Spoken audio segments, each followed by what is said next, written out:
Avis vascular centre మన దేశంలోనే the best varicose vein hospital. నమస్తే రమగారు. నమస్తే జయ. రమగారు, మనం విక్రమ బేతాళ సిరీస్ లో ఉన్నాం కదా. సో భోజుడు ఎట్లయినా సరే మొత్తం అన్ని మెట్లు ఎక్కి తెలుసుకోవాలనుకుంటా ఉన్నాడు కదా. తర్వాత ఏం జరిగిందండి? సింహాసన ద్వాత్రింశిక తర్వాత భాగంలోకి వచ్చాం. రెండో రోజు భోజుడు మళ్ళీ బయలుదేరాడు సింహాసనం ఎక్కటానికి. కొంత పరివారాన్ని తీసుకున్నాడు. ఆయన మంత్రి సామంతులు కూడా కథలు ఆసక్తికరంగా ఉన్నాయిగా బయలుదేరారు. మొదటి మెట్టు మీద కాలేసినప్పుడు మొదటి మెట్టు ఏం మాట్లాడలా, వినోదరంజితం చెప్పేసింది కదా. రెండో మెట్టు మీద కాలు పెట్టంగానే అక్కడున్న సాలభంజిక మాట్లాడడం మొదలుపెట్టింది. ఏమిటి భోజరాజా, ఉత్సాహంగా ఉన్నావు? ఎక్కేద్దామనేనా సింహాసనం? నీకు విక్రమార్కుడు అంత ఉందా? లేదు కదా. అయినా కూడా నువ్వు ఎక్కి నీ శక్తియుక్తులు ఏమిటో తెలుసుకోవాలని అనుకుంటున్నావు కాబట్టి విక్రమార్కుడి సాహసమే కాదు, ఆయన బుద్ధి కుశలత, ఇతరులకి సహాయం చేసే ఆయన గుణము, ఆయన దానము, సౌశీల్యము, ప్రజల పట్ల ఆయనకుండే అనురక్తి, అవన్నీ కూడా విశేషమైనవే. నువ్వు దాని గురించి నువ్వు తెలుసుకోవాలి అని చెప్పింది. ఈ ప్రతిమ పేరు మదనాభిషేకం. మదనాభిషేక ప్రతిమ. అయితే ఈ మదనాభిషేకం ఏం చెప్పిందంటే, విక్రమార్కుడు ఉన్న ఈ ఉజ్జయినికి కొంత దూరంలో బృహదారణ్యకం అని ఒక అద్భుతమైన అరణ్యం ఉండేది. ఈ అరణ్యం నుంచి ఒక ముని, ఒక ఆయన రోజు విక్రమార్కుడికి ఒక పండు తీసుకొచ్చి ఇచ్చేవాడు. ఒకసారి తెచ్చేవాడు. ఆయన ఒక పండు తీసుకొస్తే ఈయన అది నిమ్మపళ్ళు. ఈ పండుని ఒక బుట్టలో పెట్టి పక్కన పెట్టేవాడు. రోజు పండు వచ్చేది, రోజు పండు పక్కన పెట్టేవాడు. ఒకనాడు ఏమైంది, ఒక కోతి ఆస్థానం లోపలికి ప్రవేశించింది. వరుసగా ఒకదాని మీద ఒకటి పెట్టబడి ఉన్న ఈ బోలెడని నిమ్మపళ్ళని చూసేసరికల్లా ఒక పండు చేత్తో పుచ్చుకుంటే కోతులు మనుషుల్లాగానే వాటిని ఇట్లా చెక్కు తీయడానికి ప్రయత్నం చేస్తాయి. ఈ ఒల్చేసరికల్లా అందులోంచి మణులు రాలిపడ్డాయి. విక్రమార్కుడు ఆశ్చర్యపోయాడు. మణులు రాలిపడ్డం ఏమిటి? నిమ్మకాయలో మణులు ఏమిటి చూద్దామని అన్ని నిమ్మకాయలు ఒలిచారు. అన్నిటి నిండా మణిమాణిక్యాలు, వెలలేనివి, చాలా ఖరీదైనవి. ఆయన చాలా ఆశ్చర్యపోయి మర్నాడు ఆ ముని వచ్చినప్పుడు ఆ మునిని అడిగాడు, అయ్యా మీరు ప్రతిరోజు నాకు ఇలా పండ్లు తెచ్చి పెడుతున్నారు, ఈ పళ్ళల్లో మణిమాణిక్యాలు ఉన్నాయి, ఏం ఆశించి మీరు ఇన్ని మణులు మాణిక్యాలు నాకు తెచ్చిస్తున్నారు, మీకేం కావాలి అని అడిగితే ఈయన ఏమన్నాడు, రాజా నేను ఒక ప్రత్యేకమైన పూజా విధానంలో ఉన్నా. ఒక రకంగా ఇది కాళీ ఉపాసనే. ఈ దేవాలయంలో ఉపాసన కాకుండా నాకు శ్మశాన ఉపాసన ఉన్నది. ఈ బృహదారణ్యానికి ఆనుకొని నగరానికి చివరిలో పెద్ద మహాశ్మశానం ఒకటి ఉంది. ఓకే, అక్కడ నేను యోగంలో ఉంటా. అయితే ఈ బృహదారణ్యంలో ఈ శ్మశానపు రెండో భాగంలో, అంటే ఇప్పుడు అది ఎట్లా ఉంది, అరణ్యానికి ఆనుకొని శ్మశానం ఉంటే రెండో భాగంలో చివరి భాగంలో ఊరికి దగ్గరగా ఉన్న చోట నేను యోగంలో ఉంటా. అరణ్యానికి దగ్గరగా ఉన్న శ్మశానపు చివరి భాగంలో ఒక పెద్ద మోదుక చెట్టు. ఆ చెట్టుని పట్టుకుని ఒక భేతాళము వేళ్లాడుతూ ఉంటుంది. భేతాళం అంటే ఒక మానవ శరీరం, కంకాళం అంటే ప్రేతం అంటాం. కంకాళం బాడీ, డెడ్ బాడీ అన్నమాట. ఎంతో కాలంగా వేళ్లాడుతుంది. నువ్వు ఈ శ్మశానంలో అమావాస్య నాటి అర్ధరాత్రి వచ్చి ఈ కంకాళాన్ని తీసుకొచ్చి నాకు శ్మశానపు రెండో భాగంలో నేను యోగంలో ఉన్నాను కదా, అక్కడ పెద్ద క్రియ చేసుకుంటున్నా, అక్కడికి తెచ్చివ్వాలి. అది తెచ్చిపెట్టు చాలు, నాకు ఇంకేం చేయక్కర్లాను. ఈ సహాయం కావాలి, ఈ పనికి పరమ సాహసికుడైన వాడు కావాలి, సామ్రాట్టు కావాలి. నువ్వు సామ్రాట్టువి, సాహసికుడివి, పైగా బ్రాహ్మణ జన విధేయుడు, మునిజన విధేయుడివి నువ్వు. అందుకని నిన్ను ఈ కోరిక కోరటానికే నీకు బహుమతిగా ఈ మణులు మాణిక్యాలు ఇచ్చానన్నాడు. ఈయనకు ఆశ్చర్యం వేస్తుంది. శ్మశానంలో పూజ ఏమిటి, ఇదేమిటి, కంకాళం ముట్టుకోవటం ఏమిటి, మామూలుగా ప్రేతం ముట్టుకోవటం అంటే అది విపరీత క్రియ, అది పనికిరాదు, ఇటువంటి పూజా విధానం సరైనదేనా? ఇలాంటి ప్రశ్నలు రాలా ఆయనకి. ఒక ముని, తపస్వి, తాపసి, ఆయన ఏది అడిగితే అది చేయాలి. ఒప్పుకున్నా, నీకేం కావాలి అని అడిగా, ఆయన ఇది కావాలి అన్నాడు, చేయవలసిందే. భట్టికి చెప్పాడు, ఈయన ఒక తాపసి, ఇగో ఇది వ్యవహారం. భట్ అన్నాడు, ఇందులో ఏదో ఉన్నది మర్మం, జాగరూకుడుగా ఉండు. ఈయన ఒంటరిగా వెళ్ళాలి, కేవలం కత్తి మాత్రం తెచ్చుకోవాలి, ఇంకేం లేవు, సైనికులు లేరు, భట్టి లేడు. ఈయన అర్ధరాత్రి పూట శ్మశానంలోకి ప్రవేశించాడు, నడవటం మొదలుపెట్టాడు. వెళ్తే ఆ చిట్ట చివర మోదుగు చెట్టుకి వేళ్లాడుతూ కంకాళం కనపడింది. దారంతా చితులు ఎన్నో, కొన్ని ఇంకా మండుతున్నవి, కొన్ని మధ్య మధ్యలో అయిపోయిన తర్వాత మధ్యలో శరీరాలు ఇట్లా లేచి నిలబడతాయి. ఈ మిగిలిన పాతి పెట్టబడిన శరీరాల్ని ఆశించి కొన్ని గోమాయువులు, రకరకాల జంతుజాలాలు తిరుగుతాయి. పిశాచ గణాలు తిరుగుతాయి శ్మశానంలో రాత్రిపూట. ఢాకినీ గణాలు తిరుగుతాయి. భైరవ గణాలు కూడా తిరుగుతూ ఉంటాయి. వాటి మధ్యలో నుంచి నడుచుకుంటూ పోయాడు. వెళితే మోదుగు చెట్టు కనపడింది.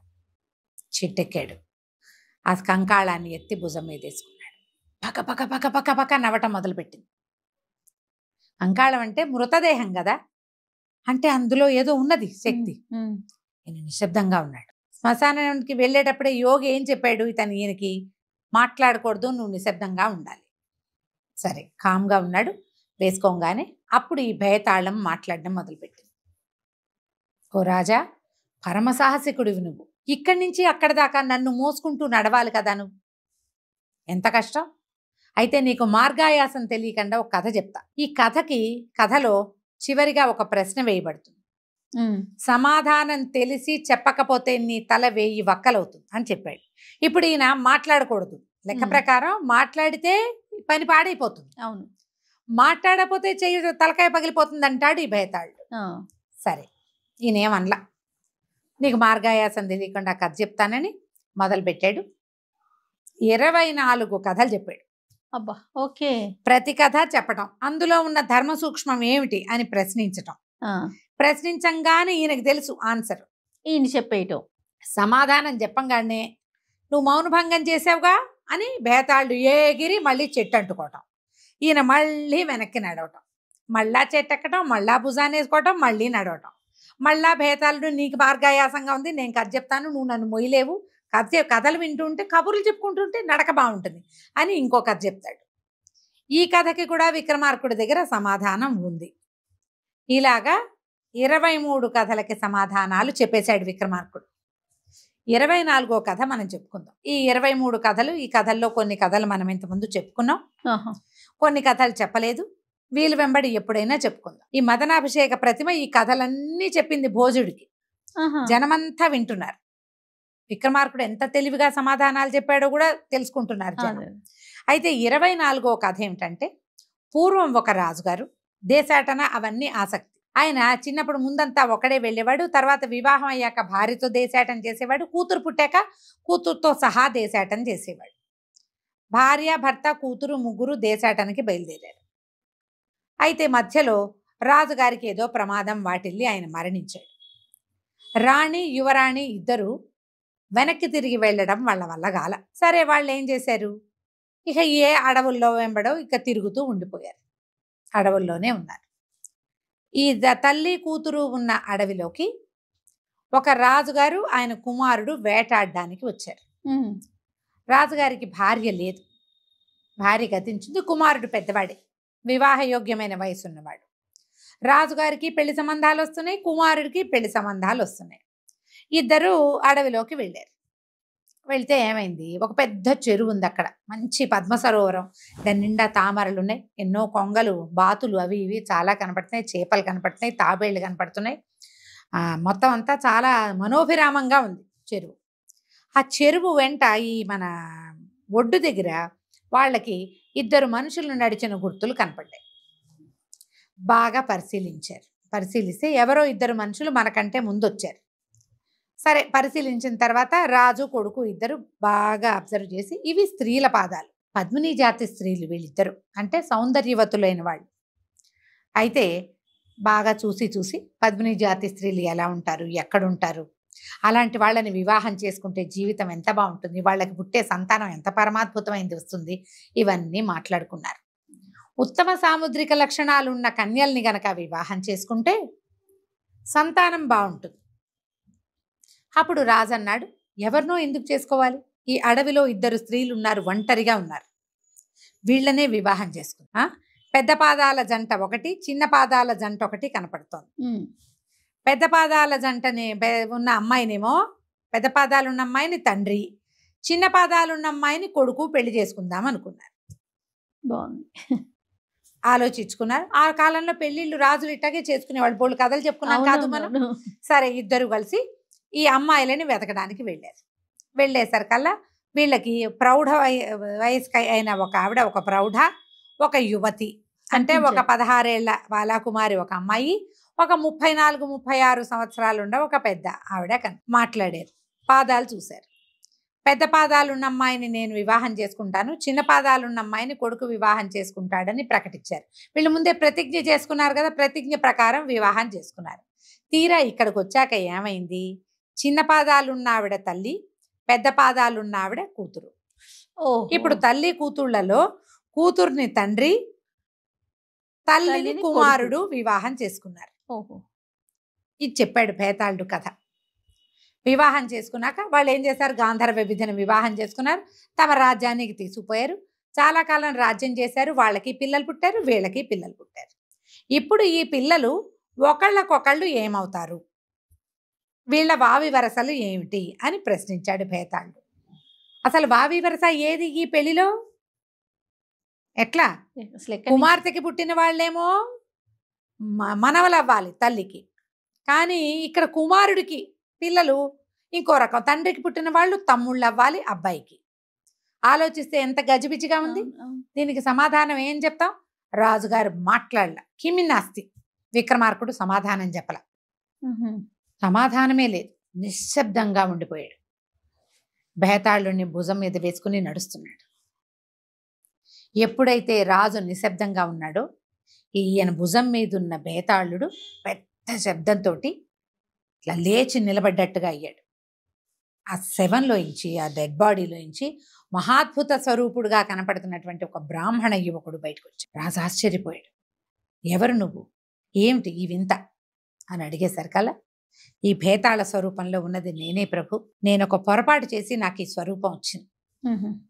నాకు పరమాద్భుతమైన శక్తియుక్తులు ఉన్నప్పటికీ నేను ఇలాగే ఉండవలసి వచ్చింది అని తన పూర్వగాథ చెప్పాడు. పూర్వం హిమాలయ పర్వత ప్రాంతంలో ఒక పరమాద్భుతమైన శివాలయం ఉండేది. గౌరీశంకరులు ఇద్దరూ ప్రతిష్ఠ చేయబడ్డారు అక్కడ. నేను నిత్యము వారిని అర్చించేటువంటి పురోహితుడిని, ఏమన్నాలి దాన్ని, పూజారిని. రోజు పూజా విధానం చేశాక, నివేదనలన్నీ అయిపోయాక, హారతిచ్చి బలి విడిచి నేను దేవాలయం తలుపు వేసుకుని బయటికి వెళ్ళిపోయేవాడిని. ఒకనాడు వెనక్కి వెళ్ళిన వాడిని వెనక్కి వచ్చా, మళ్ళీ దేవాలయానికి వెనక్కి వచ్చేసరికల్లా గౌరీశంకరులు ఇద్దరు స్వరూపంతో కూర్చుని సల్లాపాలు ఆడుకుంటున్నారు. ఉమామహేశ్వరులని నేకెడైతో చూసేసాడు ఇతను.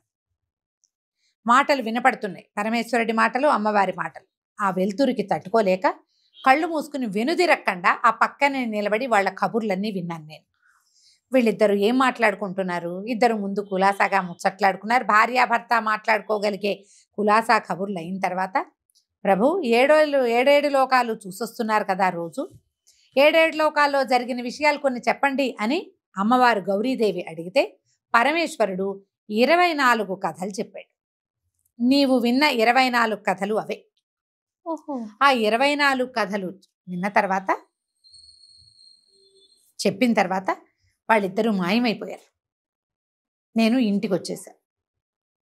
ఉద్రేకాన్ని అణుచుకోలేక, ఇది దేవరహస్యం అని తెలిసినా కూడా నా భార్యకి చెప్పాను, ఇవి ఎవ్వరికీ చెప్పద్దు, నేను ఇట్లా ఉమామహేశ్వరులు ఇద్దరు మాట్లాడుకోవటం విన్నానని, ఈ వింత గాథలు ప్రపంచంలో ఎక్కడా జరగని విడ్డూరాలని, అంటే మనకి తెలియదు, ఎక్కడెక్కడో జరిగినవి, ఏ లోకాల్లో జరిగినవో ఆ విడ్డూరాలన్నీ నేను నా భార్యకి చెప్తే నా భార్య ఇతరులకి తెలియజేసింది. ఎప్పుడైతే ఆమె నోటి నుంచి ఈ మాటలు బయటికి వెళ్ళినాయో పరమేశ్వరుడు ప్రత్యక్షమయ్యాట. దౌర్భాగ్యుడా, నీకు పూజ చేసే అవకాశం ఇచ్చాను, చాలా సంవత్సరాలు నన్ను పూజించావు కాబట్టి నువ్వు మా సల్లాపం విన్నా నేను నిన్ను ఉపేక్షించాను.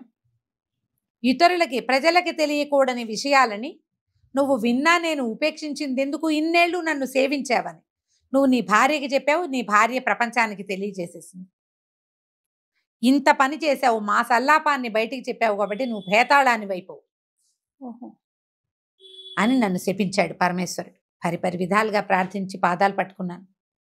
మళ్ళీ నీ సేవాభాగ్యాన్ని నాకు అందించమని పరమేశ్వరుని వేడుకున్నాను. అయితే ఆయన ఏం చెప్పాడంటే, బృహదారణ్యకంలో మోదుగ చెట్టు 30 సంవత్సరాలు అక్కడ నువ్వు వేళ్లాడు. 30 సంవత్సరాలు అంటే అది 30 జన్మల పాటు ఇక్కడ వేళ్లాడుతూ ఉండాలి నువ్వు.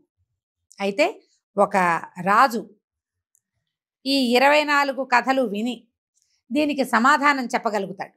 24వ కథకి సమాధానం లేదు. ఎప్పుడైతే ఆ సమాధానం రాని కథని ఆ రాజుకి నువ్వు వినిపిస్తావో అప్పుడు నీ శాప విమోచనం అవుతుంది. కానీ నువ్వు వెంటనే నీకు మోక్షం రాదు. అతడు 2000 సంవత్సరాలు భూమండలాన్ని పరిపాలిస్తాడు ఆ రాజు. అతనిని సేవించు. ఆ సేవించిన తర్వాతే అతనితో పాటే నీకు మోక్షం వస్తుందన్నాడు. అందుకని నేను ఇక్కడ భేతాళంగా ఉండిపోయాను. ఈవేళ నీ వల్ల నాకు శాప విమోచనమైంది. నేను నీకు పూర్తిగా అనుంగు భృత్యుణ్ణి. నువ్వు ఎప్పుడు పిలిస్తే అప్పుడు పలుకుతా, ఎక్కడికి రమ్మంటే అక్కడికి వస్తా, నువ్వు ఏం చేయమంటే అది చేస్తా. నా వల్ల కానిది లేదు. ఎలాంటి దుష్కరమైన క్రియ అయినా నా వల్ల అవుతుంది. నేను నీకు వశుణ్ణయ్యాను అనేసరికల్లా ఈయన అన్నాడు, మరి భేతాళాన్ని తీసుకురమ్మన్నాడు కదా ముని, అతనికి మాట ఎట్లా తప్పని నేను? శవాన్ని తీసుకురావాలి, నువ్వు మాయమైపోయి ప్రత్యక్షం అయ్యావు, ఇలా అయ్యావు, ఇప్పుడు నేనేం చేయాలి అడిగేసరికల్లా ఈ భేతాళుడు అన్నాడు, ప్రభు అతను నేను అనుగ్రహించటానికి కాదు, నిన్ను బలివ్వడానికి చూస్తున్నాడు. ఆ యోగి తాపసి స్వరూపంలో ఉన్నవాడు, వాడు ఒక కాపాలికుడు. యోగి స్వరూపంలో నీకు కనపడ్డాడు. పరమసాహసికుడు అయిన నిన్ను గనక బలిస్తే అమోఘ వరాలు ఇస్తుంది అమ్మవారు. భట్టికి అమోఘ వరం లభించింది కదా, 2000 సంవత్సరాలు జీవించేది. అలాంటిది పొందటానికే అతని ప్రయత్నం చేస్తున్నాడు. నిన్ను సాష్టాంగ పడమంటాడు. సాష్టాంగ నువ్వు చేయగానే నిన్ను బలిస్తాడు. దానికి బదులుగా అతనిని బలివ్వు నువ్వు. నేను నీకు ఈ భేతాళ స్వరూపంలో నీ భుజాన్ని ఆశ్రయించుకుని ఉంటా. నన్ను తీసుకెళ్ళి అక్కడ అప్పచెప్పు. నమస్కారం చేయమన్నప్పుడు చేయొద్దు. ఆ యోగినే గనక నువ్వు బలిస్తే అమ్మవారు నీకు ప్రత్యక్షం అవుతుంది. నీకు ఉన్న వరాలతోటి ఇంకా అమోఘ వరాలు లభిస్తాయి అని చెప్పి ఈ స్వరూపంలో కనపడుతున్నటువంటి భేతాళుడు మళ్ళీ ఈ డెడ్ బాడీ రూపంలో ఈయన భుజం మీదకి చేరిపోయాడు. దీన్ని మోసుకుంటూ, ఈ భేతాళాన్ని మోసుకుంటూ విక్రమార్కుడు శ్మశానపు 2వ భాగానికి వెళ్ళిపోయాడు. ఆ భాగంలో అప్పచెప్పాడు. అప్పచెప్తే యోగి చాలా సంతోషించాడు. నీలాంటి సాహసికుడిని నేను చూడలేదు. నీ అంతటి వాడివి నువ్వే. నీకు ఎంతో కరుణ లభించింది అమ్మవారిది. ఆ భేతాళాన్ని ఇక్కడ పడుకోబెట్టాను, ఒక ముగ్గులో పడుకోబెట్టించాడు. ఈ భేతాళుడు వశమవుతాడు. ఈ విక్రమార్కుడిని బలి ఇవ్వటం వల్ల అమ్మవారు ప్రత్యక్షం అవుతుంది. నువ్వు ఇక్కడ పడుకుని ప్రదక్షిణ నమస్కారం చేయి. ముందు దీనికి ప్రదక్షిణ చేయి, తర్వాత పూర్తిగా నేల మీద సాష్టాంగం పడు, నమస్కారం చేసుకుని నువ్వు వెళ్ళిపోవచ్చు. నేను నా పూజ పూర్తి చేసుకుంటాను అన్నాడు. అలాగేనని ఈ భేతాళాన్ని పడుకోబెట్టిన ముగ్గు చుట్టూతా ప్రదక్షిణ చేసి వచ్చాడు విక్రమార్కుడు. చేసి సాష్టాంగానికి పాదాల మీద ఊరికే మోకాళ్ళ మీద కూర్చుని దండం పెట్టిపోయాడు. యోగి అన్నాడు, అట్లా కాదు ప్రభు, సాష్టాంగం చెయ్యన్నాడు. ఈయన అన్నాడు, సాష్టాంగం అంటే ఎలాగండి, నాకు తెలీదు, నేను ఎప్పుడు ఇలాగే పెడతాను గుళ్ళో దండం అన్నాడు. యోగి అన్నాడు, కాదు ప్రభు, పడుకోవాలి నేల మీద, ఒక పాదం మీదకి ఒక పాదం ఎక్కించాలి, 2 చేతులు పొడుగ్గా చాపాలి. అలా నాకు రాదండి, నేను ఎప్పుడూ చేయలేదన్నాడు విక్రమార్కుడు. చాలా సింపుల్, చాలా సులువు, నేను చేసి చూపిస్తాను చూడండి అని యోగి ఏం చేశాడు, పడుకుని ఆ పక్క నేల మీద పొడుగ్గా పడుకుని కాళ్ళు చాచి ఒక కాలు మీదకి ఒక కాలు వేసుకుని 2 చేతులు ముందుకు చాపి నమస్కారం చేసి నుదుటిని కళ్ళని తాకిచ్చాలి, ఇట్లా ఇట్లా తాకిచ్చాలి. కిందకి పెట్టాడు. పెట్టంగానే ఈయన ఏం చేశాడు, ఓరలోంచి చంద్రహాసం తీసి ఒక్క వేటుతోటి ఈ యోగిని అలా హతమార్చేశాడు. ఎప్పుడైతే ఈ యోగి తల తెగిందో రక్తం ధారలుగా వెళ్ళి ఆ బేతాళం మీద పడి వాడంగానే పెద్దగా ఉరుములు మెరుపులు మెరిసినాయి, దేవదుందుములు మోగినాయి. అమ్మవారి ప్రత్యక్షమైంది. భద్రకాళీశ్వరు, నీకు ప్రత్యక్షం అవ్వడానికే ఉన్నాను విక్రమార్క నేను అని ఈ యోగిని బలిచ్చినందుకు నీకు ఏ వరం కావాలంటే ఆ వరం కోరుకోమని. విక్రమార్కుడికి ఏం కావాలి, నా రాజ్యం సుభిక్షంగా ఉండాలి, భూమండలం అంతా సుభిక్షంగా ఉండాలి, నేనెప్పుడూ ధర్మాచరణ మానకుండా ఉండాలి. ఇప్పుడు సహాయం చేస్తానని చెప్పాడు యోగికి. అవును, బేతాళం తెచ్చిపెట్టే వరకు ఓకే. ఈ తనని పిలిచిన యోగిని సంహరించిన తప్పు, ఇది సంహరించవలసే వచ్చింది కాబట్టి ఈ యోగిని బ్రతికించు. ఇది మెచ్చుకోవాల్సింది కదా. మరి యోగిని బ్రతికించు. ముని ఆయన తాపసిగా ఉన్నాడు, తపస్సు చేసుకుంటాడు. ఈ వరాన్ని ఇవ్వమని కోరుకున్నాడు. కాళికాదేవి సరేనని అమ్మవారు మాయమైపోయింది. భేతాళుడు ఆ స్వరూపం ఏం కనబడుతుందో అది మాయమైపోయింది. అతను వరం రూపంలో ఆ విక్రమార్కుడికి చేరిపోయాడు. ఈ ముని మళ్ళీ జీవించాడు. జీవించి జరిగింది ఆయనకు అర్థమైంది. అప్పుడు ఆయన, నన్ను క్షమించు, భేతాళుడిని వశం చేసుకోవడానికి నిన్ను బలిచ్చి అమ్మవారి వరం పొందటానికి నేను ఇంత ప్రయత్నం చేశాను. నువ్వు నన్ను సంహరించి అమ్మవారి వరాలు నువ్వే పొందావు. భేతాళుడు నీ వశమయ్యాడు. ఇంకా నాకు అది లభించదు. నేను హిమాలయాలకు వెళ్ళి తపస్సు చేసుకుంటానని ముని వెళ్ళిపోయాడు. ఈ వరాలతోటి భేతాళ శక్తితోటి, వశమైన భేతాళ శక్తితోటి విక్రమార్కుడు మళ్ళీ తన రాజ్యానికి వెళ్ళిపోయాడు. ఈ కథను చెప్పింది మదనాభిషేకం. చెప్పి విక్రమార్కుడు చూడు, ఒక సాహసే కాదు తనని చంపడానికి పూనుకున్న వాడిని కూడా బతికించేలాంటి ఔదార్యం కలిగిన వాడు. ఇలాంటి విపరీతమైన ఆలోచన నీకున్నదా? ఉంటే తర్వాత మెట్టు మీద ఎక్కువ, లేకపోతే దిగి వెళ్ళిపో అని చెప్పింది. భోజరాజు ఈ మదనాభిషేక ప్రతిమకి ఒక నమస్కారం చేసి వెనక్కి దిగి వెళ్ళిపోయాడు. కానీ రాత్రి మళ్ళీ ఆయనకి మూడో ప్రతిమ ఏం చెప్తుందో, విక్రమార్కుడికి ఇంకేమైనా విశేష గుణాలు ఉన్నాయేమో, ఆయన ఔదార్యం ఇంకా ఉందేమో, ఇంకేముందో ఆయన చేసిన సాహసం తెలుసుకోవాలనిపించింది. తెలుసుకుందామని అనిపించిన తర్వాత నిద్రపోయిన భోజరాజు మర్నాడు ఉదయం ఏం చేశాడో మనం వచ్చే భాగంలో తెలుసుకుందాం. అద్భుతంగా ఉండే రమ్మగారు. విక్రమ బేతాళ కథలే అసలు అత్యద్భుతం. ఇవి ఇంకా బాగున్నాయండి. నమస్తే.